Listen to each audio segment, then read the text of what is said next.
நாமக்கல்லில் பிடிபட்ட கொள்ளையர்களுக்கு கிருஷ்ணகிரியில் நடந்த ஏடிஎம் கொள்ளையில் தொடர்புள்ளதாக தகவல் வெளியாகியுள்ளது. இது குறித்த கூடுதல் விவரங்களை நமது செய்தியாளர் ராமச்சந்திரனிடம் கேட்கலாம். ராமச்சந்திரன், இது பற்றிய முழுமையான விவரங்களை பதிவு பண்ணுங்க. வணக்கம் கோகுலப்பிரியா. மாவட்டம் வெப்படை காவல் நிலையத்துக்கு அருகே கண்டெய்னர் லாரி இருந்து கோயம்புத்தூர் வழியாக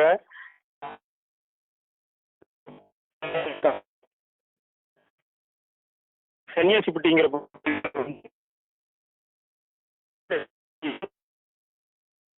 அந்த வழியாக வழி தெரியாமல் சுத்தி வந்துள்ளனர்.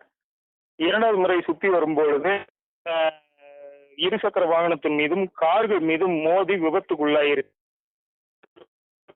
அந்த காரில் பயணிச்சவங்க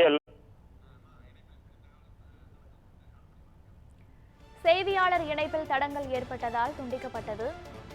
நாமக்கல்லில் பிடிபட்ட நபர்களுக்கு கிருஷ்ணகிரியில் நடந்த ஏடிஎம் கொள்ளையில் தொடர்புள்ளதாக தகவல் வெளியாகியுள்ளது.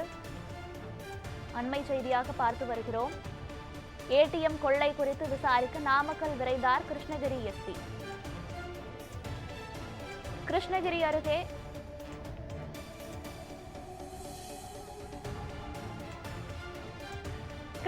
அருகே ஏடிஎம் மையத்தை உடைத்து 10 லட்சம் ரூபாய் கொள்ளை. இது தொடர்பாக தீவிர விசாரணை நடைபெற்று வருகிறது.